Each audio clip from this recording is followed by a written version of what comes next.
First half stats heavily favoring the Aggies. Utah State at home. They did go 4 for 4 to start the game from 3, so they've missed their last 8. But just about every statistical category, Utah State has showed up in a big way. It's been big time. And, you know, and for New Mexico, they've only made 2 threes. We talked about how important three-point shooting is to them. They got to manufacture points some other way. But Utah State came out ready to play. They made the first 8 shots of this game, which activated their defense. They were getting deflections and blocking shots at the rim, and that activity activated this crowd here at the Spectrum. They were running and gunning, sharing the balls. This is one of the best passing teams, not just in the Mountain West Conference, but all of America. No Eagle and Casey Jacobson here with you. Glad you could join us tonight. Justin Bean leading all scores with 13 points. It was Brandon Horvath who really got it going. Had 9 quick ones for the Aggies, who will start the basketball now. Something to keep in mind, the first meeting between these two teams on January 8th, and that's going to be a goaltend and 2 more points for Sean Bairstow to get this to a 19-point game. So Bairstow, who had that major dunk in the first half, is up to double figures himself now with 10 points. But New Mexico was actually in front of the first matchup by 17 points, 44-27, just 22 seconds into the second half. So could it be a role reversal? And that would have helped. They really need those open looks for Mashburn to start falling. Yeah, that second half at the pit, Utah State just came out bursting out of the gates, and we're ready to play. But here's the difference. Utah State pounded the Lobos inside the paint all night long in that first matchup. And New Mexico State, they just can't get anything easy at the rim, and only 1 made free throw.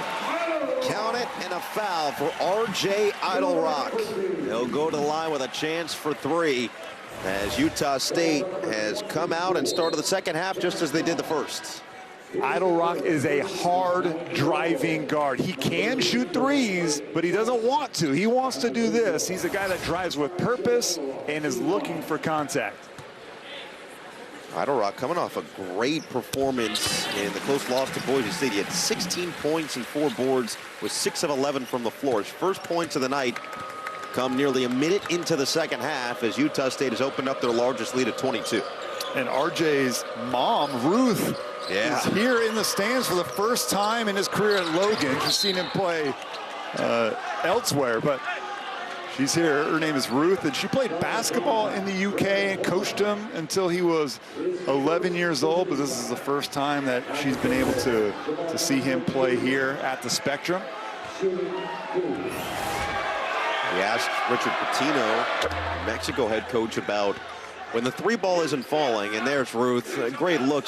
She surprised RJ actually the other day, and really the entire team set it up, and the players, you know, Ryan Odom was telling us the players were so excited. You could see the smiles from ear to ear, grinning just to see him, because he didn't expect it. He didn't know it was coming, and it was a pleasant surprise for one of their brothers on the court. Absolutely. It's awesome. It's a far flight from England, man. So New Mexico gets the turnover after Mashburn split a pair. Richard Pitino was telling us when the 3 ball isn't falling, got to get to the free throw line. We'll see if the Lobos can do that in the second half. Already more aggressive to start the second half, and a couple of chances at point-blank range don't go down. Bairstow had it knocked away, another steal. House up ahead. Johnson looking inside. Allen Tovar is fouled.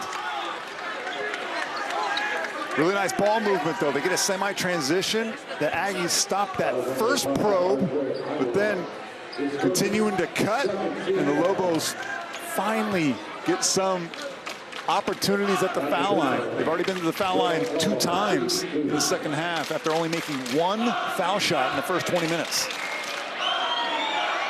Allen Tovar shoots 68% at the stripe, and Ruth Idle watching her son. RJ doing work. transfer from UMBC, averaging 8.4 points, 2.1 rebounds per game this year. Also 2.1 assists. So another one of these big men who can pass the ball for Utah State, and an empty trip for Allen Tovar at the stripe. The Aggies have 5 players that average at least 2 assists per game. That's really impressive. No other team in the Mountain West can say that. Idle-Rock with a reload now for Bairstow. Bean, great feed inside, another easy finish for Horvath. Justin Bean looking through those goggles to perfection. Well, they run a lot of 5-out motion sets, and you better be tied together defensively, or they're just going to cut right to the rim. Beautiful pass. House. Jalen House in this game has been held scoreless to this point. Allen Tovar working inside on Horvath, and a travel. It's going to be mighty tough for New Mexico to get back in this game without Jalen House. And how about the high-low action there? 5 out, and you get a cut. That's Saquon Singleton losing sight for just a second. That's plenty of time for the Aggies to get a catch and score. Look at how open the paint is right now. Horvath, wide open look for Bairstow. And Bean knocked out of the play. Ashburn with just 7 points on 2 of 9 shooting so far. Going hard at Horvath, finds the cutting Johnson, who floats it strong. Bean, no look, and Idle-Rock didn't expect it. I think they got tapped off of Idle-Rock. Yeah, that's the right call there. So another turnover for the Aggies. They have limited them for the most part tonight, but piling up just a tad despite the big lead. 7 turnovers. And Ryland Jones is going to check back in for RJ Idle-Rock. It's a deep Utah State team, right? They're bringing several guys off the bench. Ryland Jones has started several games earlier in the year, but has kind of settled into a 6-man point guard role. Mashburn. Dump it inside, and Allen Tovar rips down the rim. That's the challenge when you guard New Mexico. This is a dynamic offense. They also spread you out, but instead of the ball moving side to side, they try to just break you down off the bounce. Horvath, oh! Puts it through! Brandon Horvath! Now you see me, now you don't. Call that one the slippery eel. You got to stay down on those shot fakes. Easier said than done, though. I wasn't sure if you were going to say he stings the defense. No. And anything you can do, I can do better. Allen Tovar is dominating the rim tonight. And he's familiar with the state of Utah, by the way. He played 2 years at Salt Lake Community College, did Allen Tovar. Well, he's familiar. So we've got a big man battle so far in Logan in the second half. It has been Brandon Horvath who's doing work all night for the Aggies.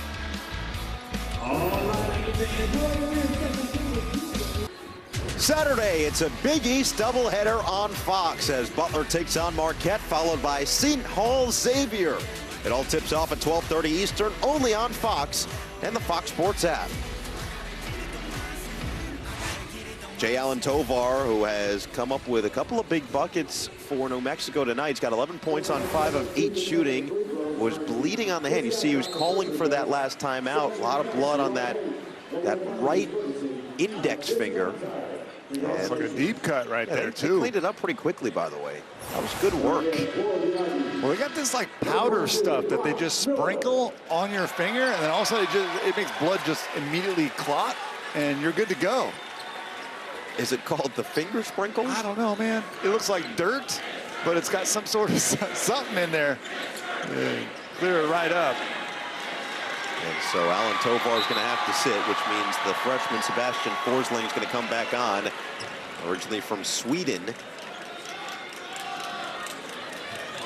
Just a couple minutes into the second half, and New Mexico hasn't shaved anything. In fact, the lead has been added by the Aggies. Bean has been magnificent again tonight. Around the horn it goes. An open look. And they are waiting for Brock Miller to knock one of those through.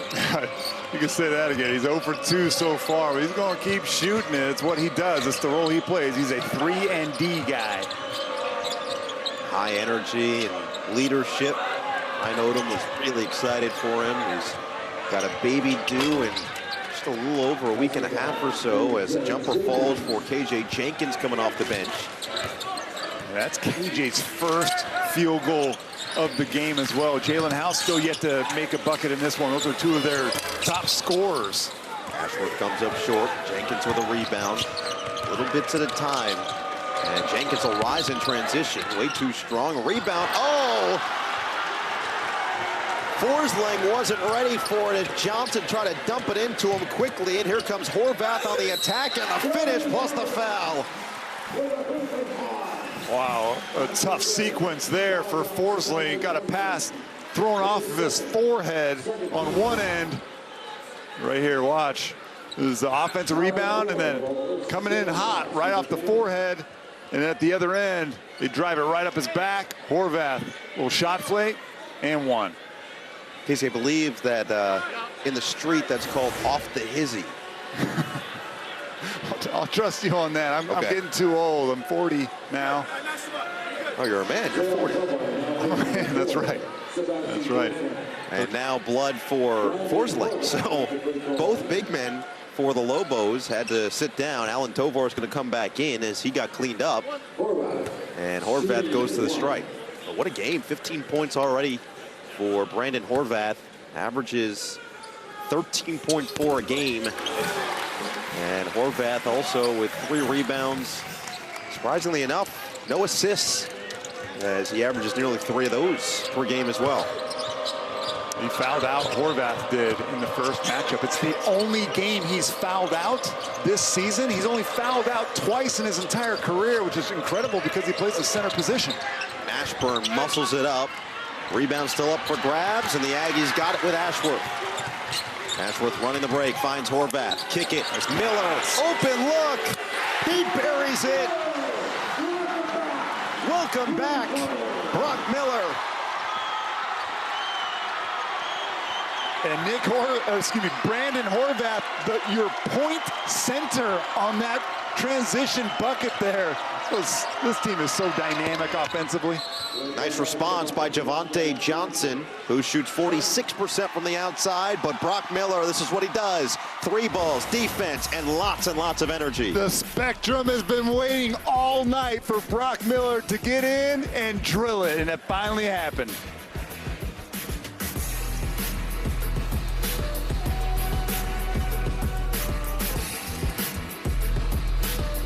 An exciting time in the life of Brock Miller. Finally made his way back on the court after missing the last 14 games due to a back injury. 15 games missed this season has meant such a great deal to this program over the last couple of years. He and his wife are expecting their first child. His wife, Bailey, expecting their first child just over a week from now. So a lot happening any for day. Miller any day at this point. And you know what was really cool when we talked to Ryan Odom? I thought he had a great perspective on this. We asked him about Brock's return and how exciting it was going to be. He said the coolest part for him is that he's not defined by basketball. He could never play another game, and he'd be more than okay with it. But he, at the same time, is so passionate about this team and this program and believes in this team in particular that they can still do something special. Yeah, the game may not define him, but Brock Miller loves playing ball, and you can tell when you watch this young man play. And we hope that everything goes well with the future birth of that kid. It is his first. 7 to shoot now for Ashworth. Kick it, 3 ball, Horvath, another one. I mean, he's just adding to his personal highlight reel tonight in Logan, Utah. Brandon Horvath, look at the efficiency. And he's a center, 8 for 10, normally like all layups and dunks, as Jamal Mashburn Jr. gets another mid-range pull-up to drop. But Brandon Horvath, most of his shots tonight have been from mid-range and from 3. Can Bean get in on the action? Yes, he can. Justin Bean, splash. He has an unorthodox release on his jumper. He kind of starts it like almost at his belly button, and then he releases it about right in front of his face. Normally players have a little bit higher release over their head. But man, it's working, right? I'm commenting on. I'm not saying that he should fix it. 46% from deep, but watch where it starts, way down low, and then he releases it right in front of his eyes. Yeah, I'd smile too if I shot 46% from three. I believe that for him it's called a bean button, though. That's just unconfirmed. I'll work to get confirmation on that. 15 to shoot, House back outside Mashburn, and saved by Jenkins, who's going to drive and get it all the way inside. Nice finish on Brock Miller. KJ Jenkins is another guy who can really get it going if he starts feeling. He had 26 points at UNLV last month. You remember, KJ was the one who hit that game-tying corner three in the first matchup against Utah State, right in front of his bench. But hasn't been able to get it going in the first half, but it's come out and now has got 2 buckets here in the second half. That was a game in which Stephen Ashworth thought he had one. Had a half-court heave. It was crazy. That went down at the buzzer, but New Mexico had called the timeout just before. It's like icing a kicker in football. Speaking of, Ashworth on the pole. And gets the bounce. It's been that kind of night for the Aggies. And again, he doesn't venture inside the arc to score very much. Mentioned almost 3/4 of his shots are from the three-point arc, but showing the mid-range J. Mashburn can't finish. Rebound tapped around. Ashworth running with Miller. Outside, Horvath taps it away and out of bounds as Barima Sek was in pursuit. But Utah State continues to exert their will on this New Mexico squad as Ashworth extends the lead for the Utah State hometown crowd. 61-35, Utah State looking to put an end to a 4-game losing streak back at home, and Brandon Horvath is doing everything in his power to make sure that happens. Oh, he came in shooting only 2 of 14 from the three-point line in his last 3 games, so you wouldn't know that, though, by watching this game tonight. He came out super aggressive, outside and in. This is such difficult action to guard when they spread you out. They cut well, they shoot it well, they pass it well. And how about this? Brandon Horvath and Justin Bean combined have tied the entire Lobo team tonight in scoring. Horvath and Bean are 15 for 20 from the field. Meanwhile, New Mexico as a team is 15 for 43 from the field. Wow. And another difference between these two, New Mexico 2 of 8 from the free throw line. Utah State a perfect 4 for 4. House still looking for his first points. Not going to happen this time. He's rejected inside by Zappala. Another chance, though, for Mashburn. He glides to the rim for 2. Oh, beautiful play right there. Jamal Mashburn, he's a lot of fun to watch play. He's only 6'2", but he's a stout 185, 190 pounds. And remember, this is only his sophomore year. He's still trying to figure out his new role as one of the star guards for the Lobos. Bean, too easy. Justin Bean. It has been a feast tonight. He just buried Sek below the basket here. You allow him to catch it right off the block. Took 2 hard dribbles to the middle. Yeah, it's frustrating. I feel you. Nothing going right defensively for the Lobos tonight. And now Bean up to 18 points. Give him 19 on the night.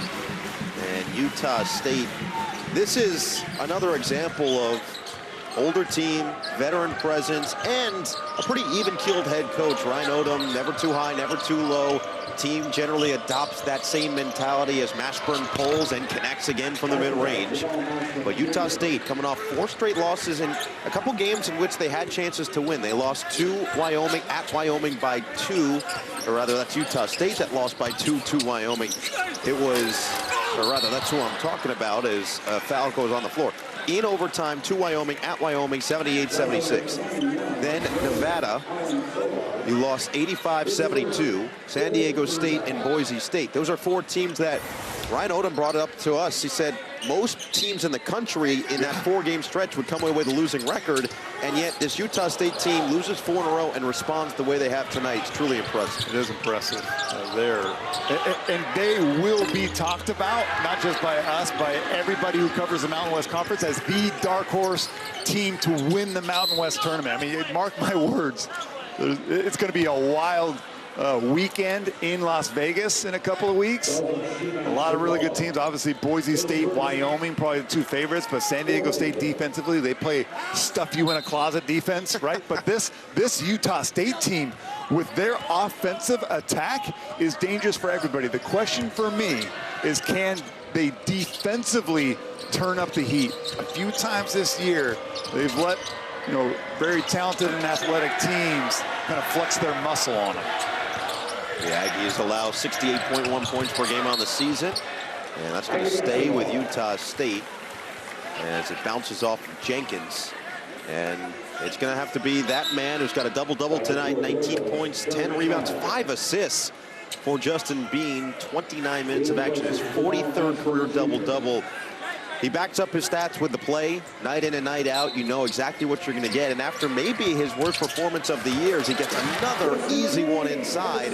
Just 6 points and 7 rebounds in the last one against Boise State. He has bounced back himself in a big way. I knew this would happen. He doesn't have bad games, and then he had one, and I was like, oh boy, who are they playing next? And he looked at his New Mexico. I feel bad for New Mexico because Justin Bean's going to flex on him. And we asked Richard Pitino, hey, how do you guard Justin Bean? He's like, I don't know. The second gets a nice dunk. So he's like, I don't know, because Justin Bean really doesn't have a lot of weaknesses, and also because he plays on the perimeter, it's hard to double team him. It's not like they post him up all the time. What would your mentality be against a guy like that who is so good at every facet, passing the basketball, his face-up game we've seen tonight, his back-down game we've seen tonight in the post, and I mean, right now, Max Shulga is even getting in on the act with an up and under. But what would your mentality be as a defender against somebody like Justin Bean? First of all, I was not a very good defender. Okay? I was trying to give you some credit. Let me just state that out of the gate. Okay? I respect the honesty. Yeah, I was not a very good defender. However, okay, one of the best, there's 2 things I would say to that. As Jalen House finally gets on the board, his first bucket of the game with 8.5 to go in this game, that's remarkable. One thing, deny as much as possible. Don't let him catch the ball. And I know that's easier said than done, but make his catches difficult. Then the other thing has nothing to do with defending him. It's attacking him. Make him guard you. If you maybe can wear down Justin Bean over the course of a 40-minute game, you'll have a better chance of slowing him down. House, is he feeling it? Not this time. So House now tonight, 2 points, 1 of 8 from the floor. Shulga gives it up, steal, and here comes Todd the other way. Lays it in. It's under 8 to play. I mean, this would be a remarkable comeback from the Lobos after they gave up a 17-point lead in the first matchup between these 2 teams. And New Mexico, mentioned it earlier, one more win this season would double their total from last year, as Shulga comes up short. Last time they doubled their win total from the year before was 1963. So Richard Pitino still in a great spot as Shulga makes up for the miss with the hustle on the other end. Bean in transition. Kick it, open look, but an offensive foul. Utah State looking for win number 16 on the season. And the Aggies shooting 57% from the floor, led by that man who is seeing double of everything tonight with another double-double, up 23. Sunday on Fox, NASCAR heads to Fontana as the world's best drivers battle it out in Southern California. It all starts at 3 Eastern, only on Fox and the Fox Sports app. NASCAR season underway and college basketball season on the back half as we look at the most double-doubles in Mountain West history. I mean, look at this. Justin Bean ahead of the board man and a former #1 overall pick, Andrew Bogut, are the 2 trailing the all Mountain West selection from last year. I hear that guy was pretty good too. sitting here, so you know a little bit about that. Working with the Clippers, no Eagle. But Justin Bean, one of the best of the past 20 years. That's a pretty awesome list. Yeah, Jordan Caroline on that great Nevada team as well a couple years back. And Justin Bean hoping that, to your point, Casey, this Utah State team can shock some people in the Mountain West tournament and punch their ticket once again to the NCAA tournament. They've made the last two and probably would have made it in 2020 as well. Greg Smith leaving after 3 successful seasons, going over to Utah, and with Ryan Odom taking over, the sky is the limit for what this program can look like moving forward. Tough finish for KJ Jenkins, swooping delivery. Craig Smith did a really nice job in his time here as taking it on the chin in his first year in the Pac-12. I think Utah has only won 3 conference games so far, the young Ute squad. It's hard, you know. Richard Pitino was saying that he considers year 1 kind of like year 0, something he took from PJ Fleck, the football coach over at Minnesota. And it's an assessment period of figuring out, okay, what do we have for the future? What do we need to find for the future? And said he has a better sense now of what this New Mexico program is going to look like, forecasting for the years to come. Yeah, and sometimes you think that the process of rebuilding a program like New Mexico can be sped up because you have guys like Jalen House and Jamal Mashburn Jr. who on certain nights can take over a game, right? However, there are 5 dudes on the floor and there's 5 more guys on the bench. To build a program, it takes more than just 1 or 2 stars. Jeremiah Francis in the game for New Mexico. That's number 30 in red with the basketball. Forsling out there, a deep one from Francis. Oh, go ahead and just come off the bench and launch a step back 25-footer.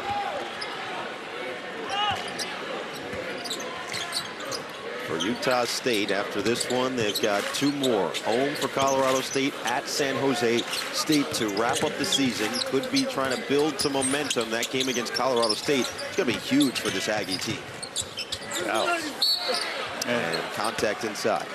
A lot of matchups within the game. How about a Justin Bean versus David Roddy matchup? Come on, yeah, I'll sign up for that any night of the week. David Roddy is starting to flex his muscle on the Mountain West. As we take a look at the 2 guys who are supposed to carry this Lobo offense. It's difficult for these 2, though, because, you know, the other team knows that they're supposed to carry the load, and so they devise all their defensive scouting reports and game plans to stop these 2.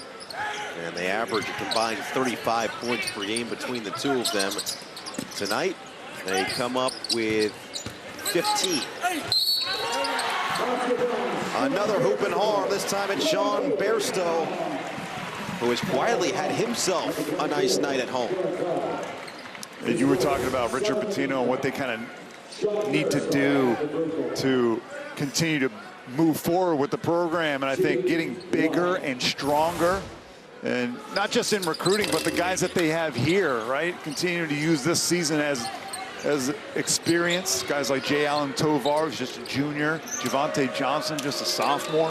And Taryn Todd, the guy you just saw, also just a sophomore. So a lot of potential. Coach Pitino telling us that he's told all the guys you're going to have to hit the weight room. Most of them didn't believe him, and then he said they went up against David Roddy 1 time and said, oh, wait a second, maybe he actually knows what he's talking about. RJ Idlerock spins it through, off balance, and Utah State is pouring it on. I think his mom, Ruth Idle, would be pleased with how well her son has performed so far. Get him a couple more touches here, too. Last 4 minutes. His mom traveled all this way, right? Bairstow. Ashworth. Floated inside. A lot of contact between the 2, and Dorius is going to go to the free throw line. Trevin Dorius, who hit a couple big free throws in the first matchup between these 2 teams, will look to do it again with under 4 minutes to play. Everybody getting involved tonight. RJ Idlerock, the senior from London, with his mom in the building for the first time this season, putting his team up big.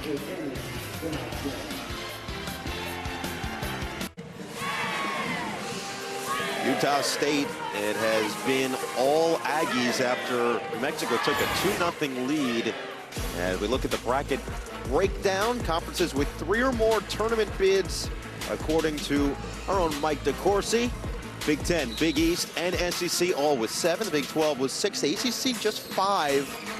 And that'll be an interesting finish. That might be for the shrinking season. there. Yes, that'll be an interesting finish to the season. But how about the Mountain West with 4 different teams? Colorado State, Wyoming, Boise State, and now San Diego State coming on strong at the end of the year. Yeah, San Diego State, you know, they play incredible defense that gives them a chance to win every game. It's more of a question of whether or not they can score outside of Matt Bradley. But a banner year for the Mountain West. I'm so excited to be a part of this conference with you, Noah, and watch not only good teams, but the star power in this league is really fun.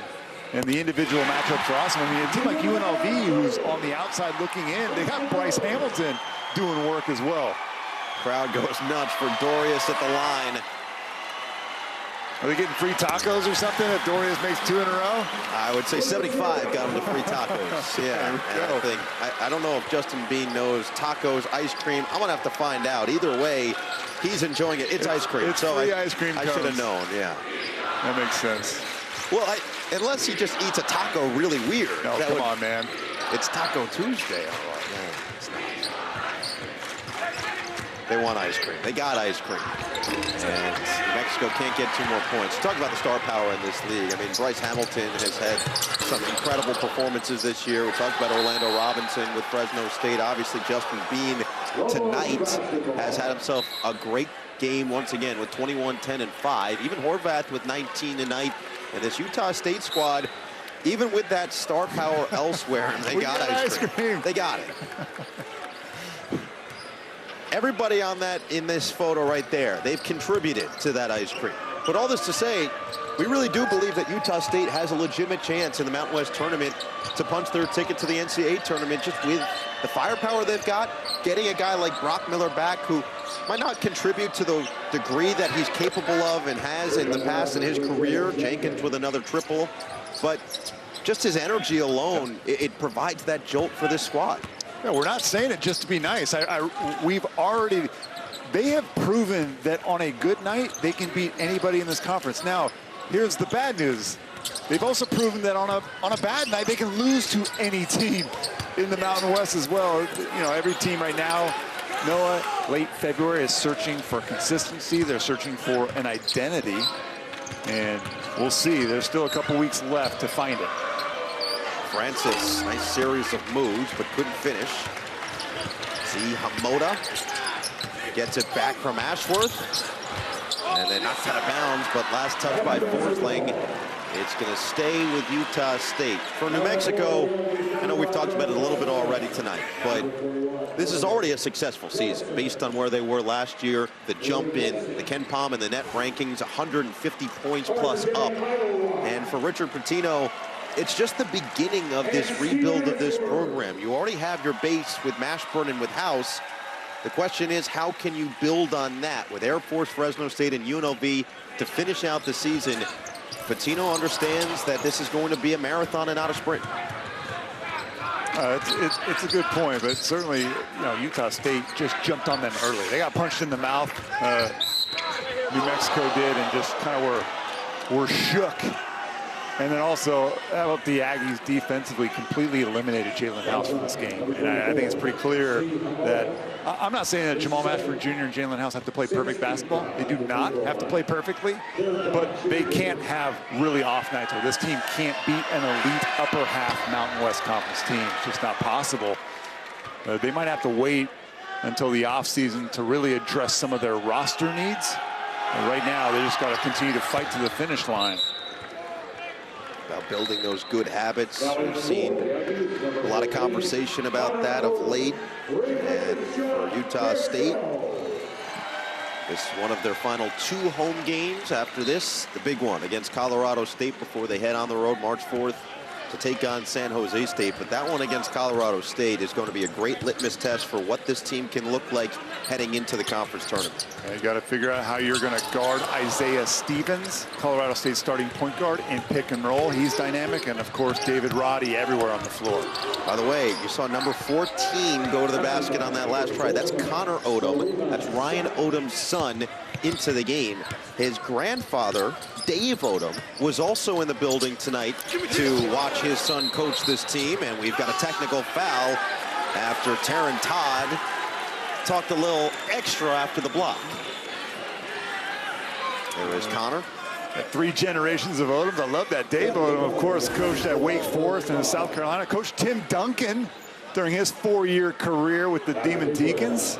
And Dave is one of the most respected coaches of all time. Super nice guy.